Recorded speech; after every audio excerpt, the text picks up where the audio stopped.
Hey, what's up, guys? How you doing this evening? Tonight, guys, I want to welcome you to create your fire financial plan. Marshawn, thanks for joining me. So tonight, guys, I'm going to be talking about how to create your fire financial plan, and I'm going to be actually doing a challenge for the next few days. I'm gonna go through this information, but over the next few days, about a week, I'm gonna be going through and talking about um, fire financial plans. Okay, and so this challenge is all about that. So, if this is your first time joining me, guys, my name is Alex Jones. I help families get over their fear, anxiety, and doubts about money so they can live their best life and leave a legacy for their family. And that's what I do. That's who I am. So, who is this for? Who is this talk for? Tonight, I'm going to be sharing with you some the beginning parts of the challenge that I'm going to be doing over the next few days or so, from today till next Friday, not tomorrow, but November 19th. Every day at 7 p.m., I'm going to be on here and I'm going to be talking about some topic related to creating your financial plan. So, some of the things I'll be talking about, for instance, is how do you increase your income? How do you create multiple streams of passive income? How do you save, manage the money that you have? How do you take the money that you have and the money that you save? How do you invest it? How do you make sure you do it the right way so you're able to reach your overall financial goals? How do you protect your hard earned assets? And then finally, how do you begin to set up things so the right people are able to inherit, the right people are able to get the hard-earned assets that you worked hard for. You want to make sure that those things fall into the right hands and not those not people that you don't want to have them. So welcome to this create your fire financial plan. So who is this for? Who is this for? This challenge over the next week or so, the next 8 days, this challenge is for anyone who is maybe not at a place where you want to be in your finances. Maybe you're not generating as much money as you would like to make. Maybe you haven't saved as much as you would like to save. Maybe you're getting to the place where you want to think about retirement, or you have a child who may be going to college and you want to help to make sure that they don't take on too much debt. Whatever it is, you may be at a place where you feel like you haven't made the financial decisions or you haven't made the financial moves that you really want to make. But this is for people who want more, people who may not be where they want to be, but they truly want to be in a better financial place. They want to have more security, more financial freedom, right? More options in their life.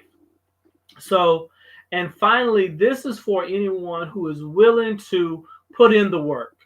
Let's just be honest. Who's willing to put in the work, who's willing to make the effort, who's willing to put in the time, the effort, and the resources that it takes in order for you to be able to have the life that you truly want to live, in order to get to the place that you want. So, uh, if this is you, you are in the right place. This challenge is absolutely for you. For the next 8 days or so, we're going to be working together. We're going to be talking about, what is a financial plan, and particularly what is fire.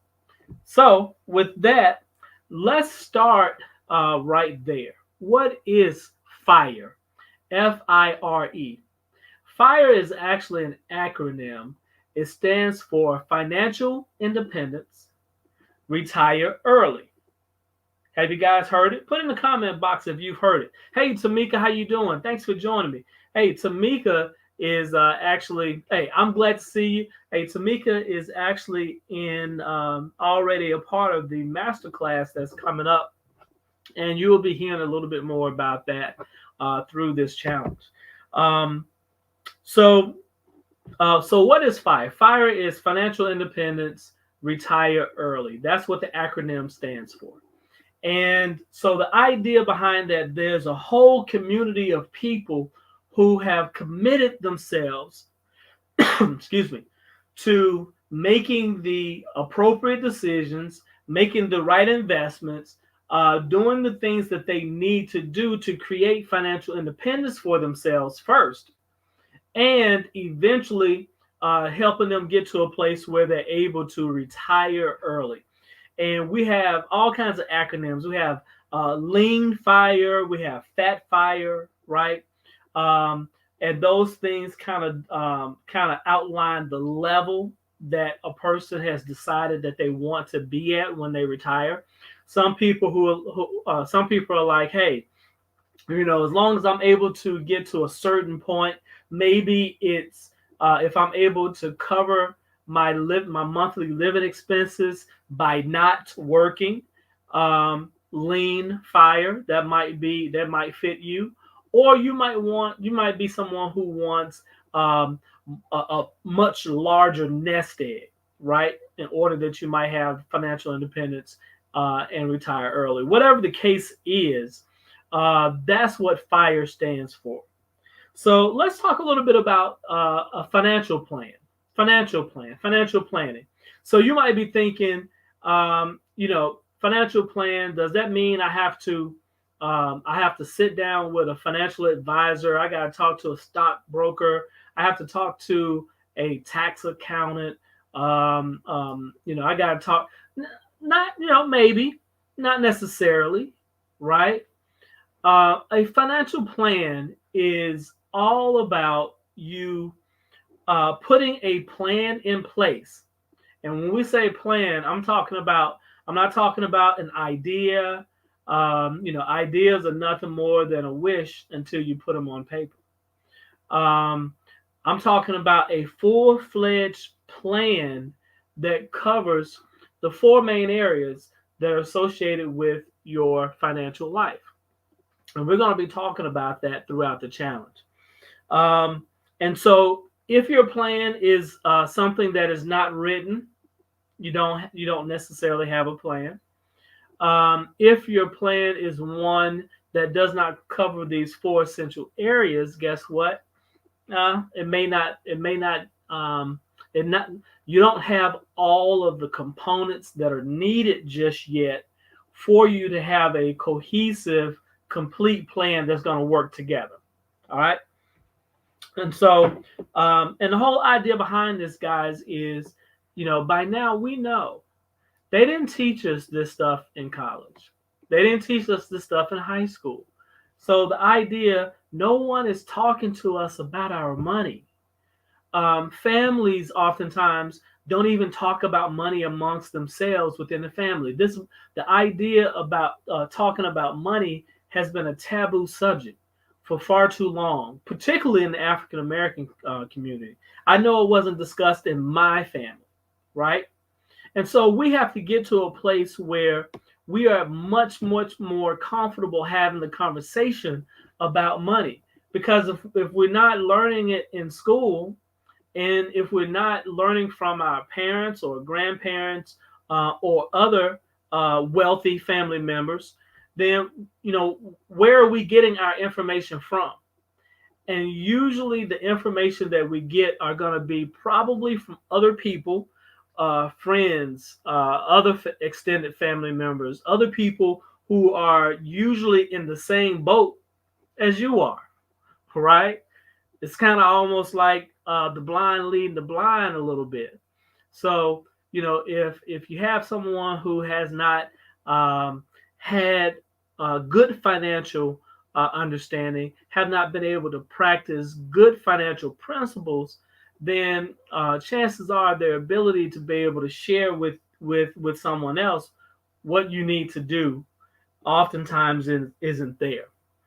And I know how difficult it was um, for me when I was a part of the working world. Um, I actually worked in corporate America for a few years. The company started having layoffs and started having problems. So during that time, I decided that I wanted to be in control of my financial future. I didn't want to have some company or some corporation decide that things weren't going so well for them, and so they lay me off, right? I didn't want that for myself. And so I decided that I was going to go off and become an entrepreneur.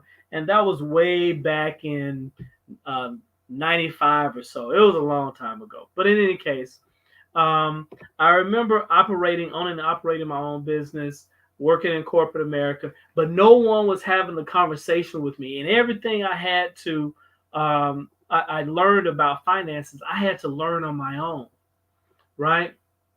And so I struggled. I made lots of mistakes.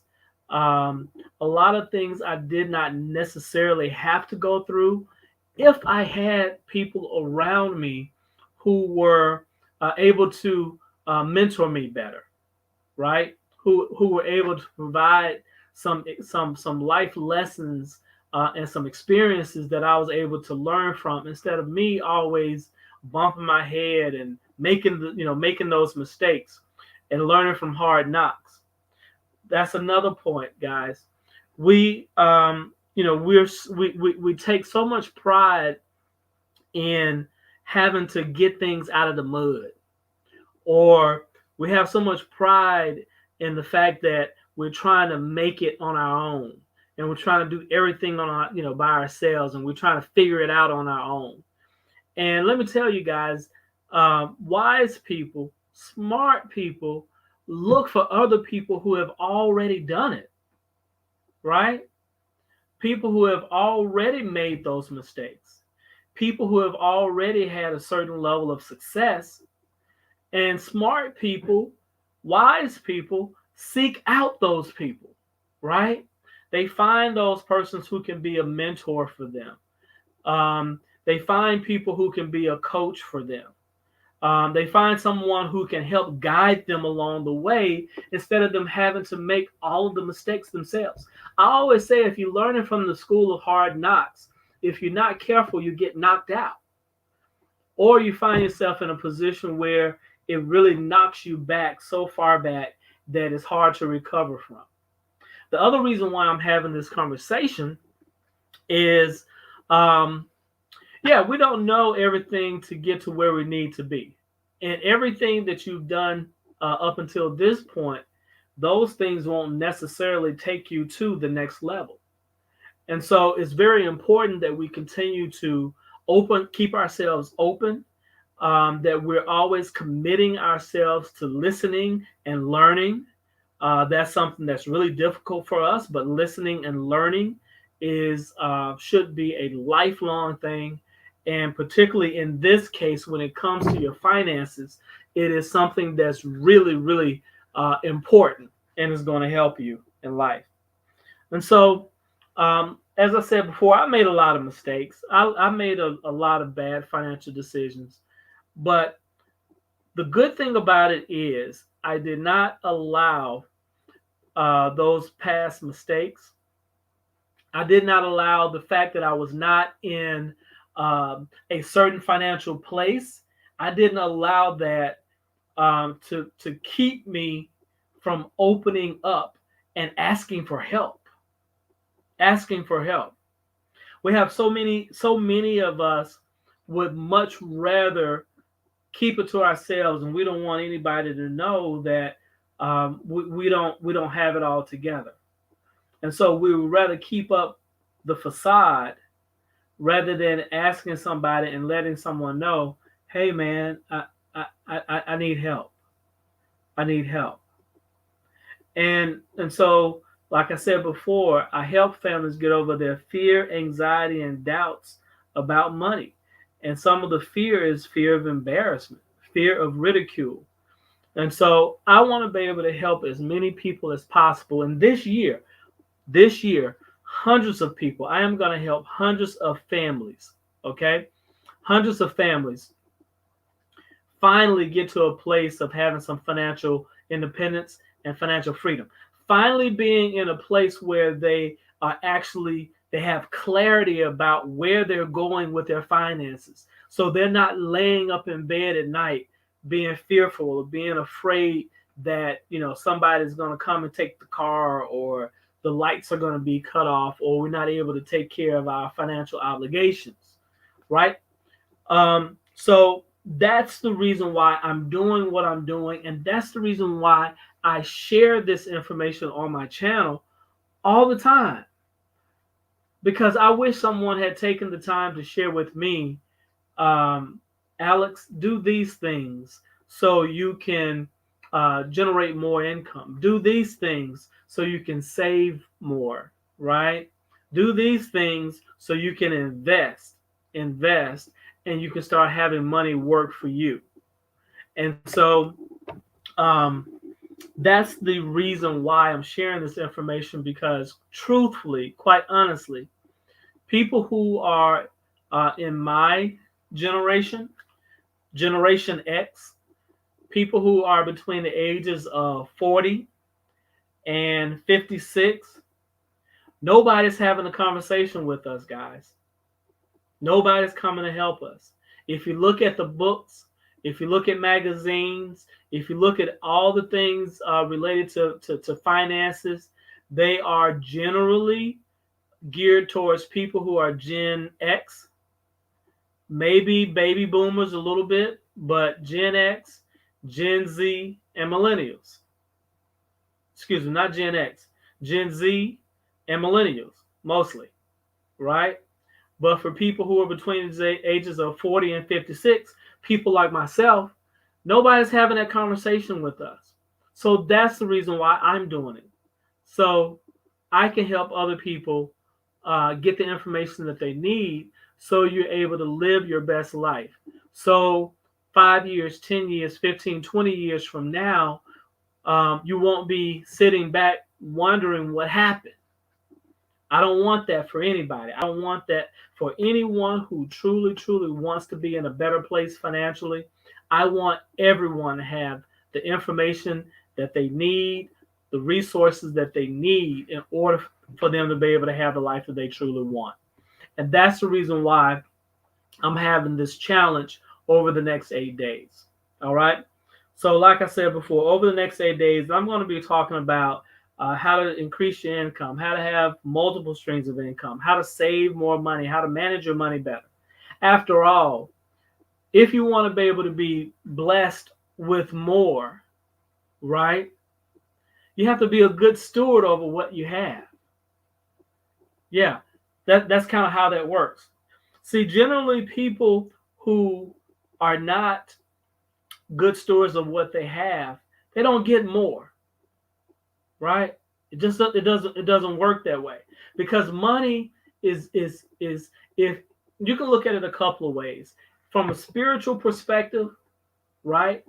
He who is a good steward over little is blessed with much, from a spiritual perspective.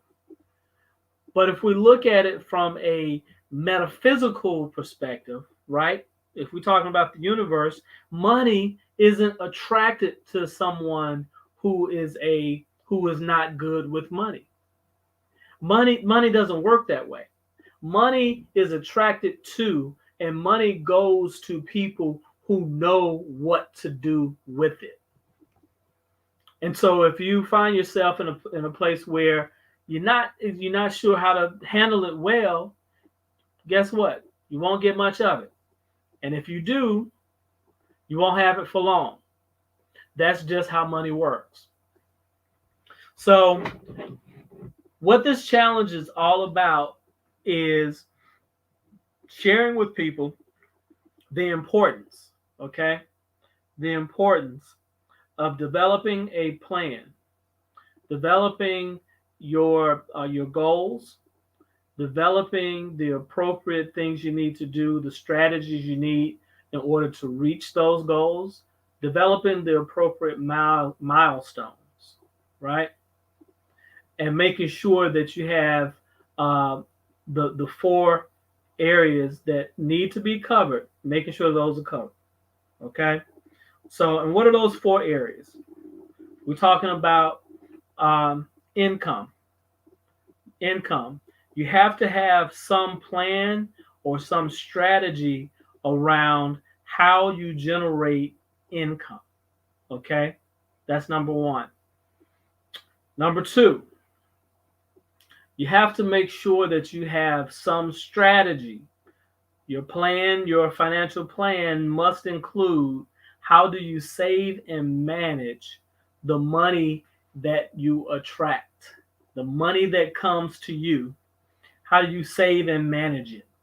How do you make sure that you keep it away from those, what the things I call wealth killers?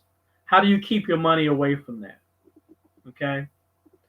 Third, how do you take the savings, the things that you save, the money that you save, how do you begin to put it in places where it begins to build your net worth, where you're able to have it work for you and be able to provide a greater return for you.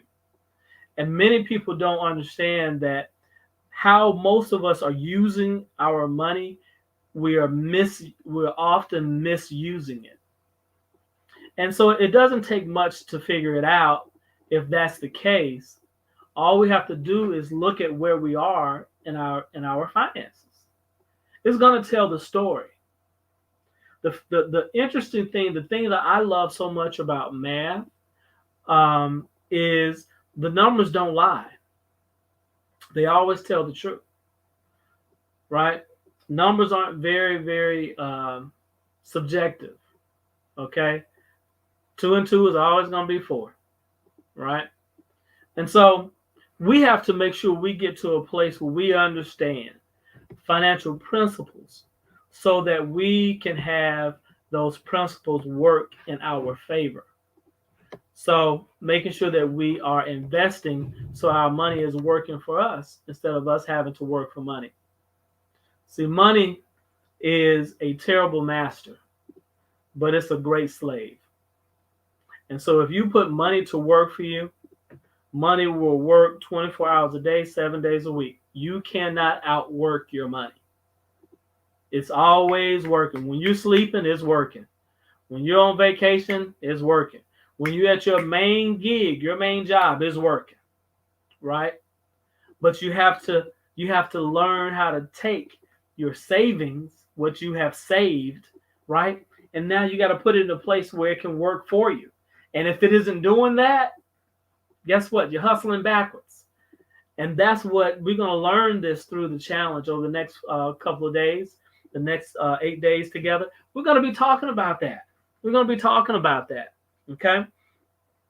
And so if in fact you want to be able to get to a different place within your finances, you have to make sure that number one is that which is in your head. You got to make sure no more hustling backwards. Amen. Amen, Tamika. And so we're talking about now that which is in your head. Right now it's just an idea. Right now it's just a wish. Right? But that's where it starts. It starts with desire. Okay? The great book, Think and Grow Rich by Napoleon Hill, the first principle that it talks about is that for any person to truly be able to deliver, to have wealth and get to a place of financial freedom and financial security, they must have a definite aim, a particular desire, and it must be strong. You got to have a strong desire for something, right? You have a strong desire for a certain amount of financial resources, a strong desire for a certain amount of financial wealth. That is the beginning. That's the beginning. So whatever is in your head now, it must be put on paper. Must be put on paper. Must have a plan. And so if you or you know someone who does not have a financial plan just yet, encourage them to listen up for the next 8 days at 7 p.m. because I'm going to be sharing some things with you guys that's going to help give you some things to think about and to let you and put you in a position so you're able to do it better. Okay. And then once you have whatever you have on paper, now it moves to your hand. Your hand. See, that's how it works. You can't get it in your hand until you have it in your head. And not until what you have in your head is put on paper, then you can't have it in your hand. That's how it works. Head, paper, hand. Once you can think it, once you believe it, once you put it on paper and plan it, then you can have it. You can achieve it, but not before. Okay? So, and then finally, once you have gotten to a place where you know how to have your money working for you, and once you get to a place where you are ready to pass things on to the next generation, for the next generation, we want to make sure that we do it in such a way. And let me back up. And it's not just get ready for the next generation. We also have to make sure that we are protecting ourselves throughout our lives. Most people don't know the number one reason that people go through bankruptcy is because of medical bills, medical expenses. That's the number one reason. And then the main reason why people go through foreclosure is because there's some loss of income that happens, whether that is through divorce, whether that's through the loss of a spouse, right? But all of those things, it really comes down to there also weren't things that were put in place to help mitigate some of these potential financial emergencies. We're also talking about lawsuits. We're talking about creditors. We're talking about the government who wants to take our resources. Let me share with you this story that I found out very late in life. Like most of us, nobody is having this money talk with us. Nobody's having this money conversation with us, and we're having to learn everything last minute, right? And so, when my father passed away, we had to, amongst the family, we had to figure out how we were going to pay for his final expenses, and even back then, it wasn't cheap. It wasn't cheap. It wasn't cheap at all.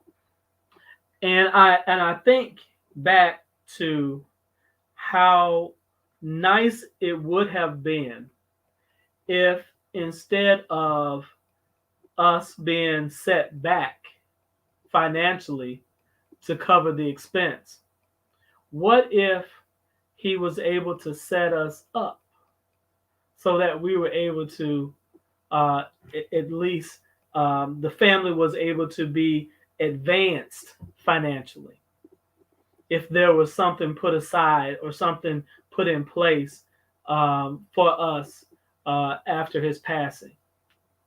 And like too many times, too often, we wind up having to try to, do a GoFundMe or pull money together from somewhere to help pay for final expenses. And so we need to get to a place where we're not putting our families in a situation where life gets tough if someone passes away.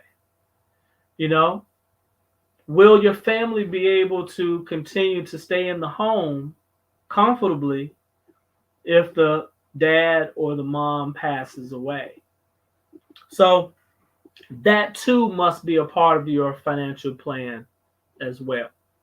So um, we found out that we had a financial situation or a medical situation, and with my mother, we needed to consider assisted living. Well, we discovered that Medicare has a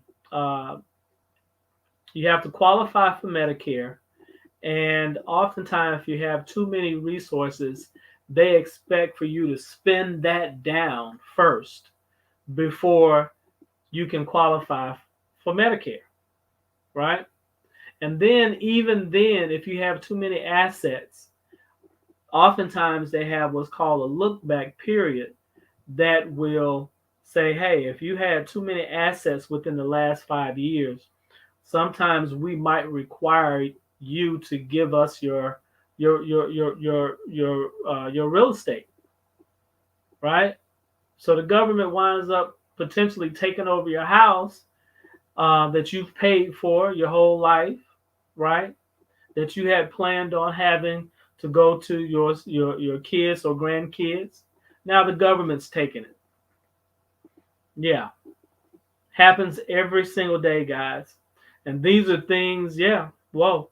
These are things that we don't know and we don't find out. Truthfully, I didn't know it until I came face to face. My sister and I came face to face with these challenges, a few years ago.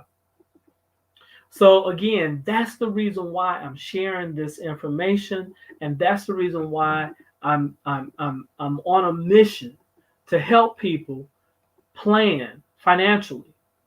Not only so it's about leaving a legacy, but we want you to be able to live well during your lifetime. We want you to have experiences during your lifetime. We want you to be able to set your children and your grandchildren up so they're able to live well. But we also would like for that to happen, for generations to now. As it says, a good man leaves an inheritance for his children's children. And so we need to get to a place where we're having more of these conversations.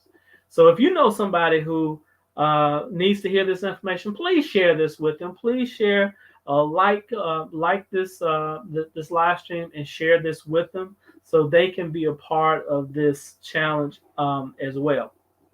So for the next 8 days, this Create Your Fire Financial Plan Challenge, I'm going to be talking about various components and various things that make up a powerful financial plan and what you need to do and consider in order that you can plan accordingly to have the life that you truly, truly want. And of course, I will have some other resources for you as well down the road that will enable you to um, um, create this for yourself. You don't necessarily have to sit down and talk to a stockbroker or a financial advisor or financial planner. We're going to be able to put together a plan for you that's going to help you get through the things that you really, really need to have. Because oftentimes those things are not covered by those types of people. Okay, they're concerned about certain other things, and your financial plan needs to be one that is powerful, one that is easy to manage, and one that helps you to stay on track. And that's what we want to help you create. All right. So, thank you guys for joining in. Please stay with us for the next 8 days. With me for the next 8 days as we go through this Fire Financial Plan Challenge. I'm going to recommend that you actually look at. I have a free financial assessment. It's a self-assessment that you take. It takes 3 to 4 minutes. It's really easy. Go to alexbjones.com/fitness, and this will give you a really good idea or a better understanding of where you are in your finances, and what areas need to be strengthened when it comes to your finances as well. So again, alexbjones.com/fitness, and continue to stay with me every evening at 7 o'clock as we go through creating your Fire Financial Plan Challenge. This is going to be really, really insightful. Share this information with someone else you love and care about so they can get it as well. All right. So, hey, take care. God bless. I will see you on tomorrow evening at 7 p.m. Eastern. All right. And in the meantime, please go to alexbjones.com/fitness and take the free self assessment fitness challenge so you can see exactly where you are in your finances. And Tamika, thank you so much. And I look forward to seeing you inside the masterclass as well. All right. Take care. God bless. We'll see you on tomorrow evening.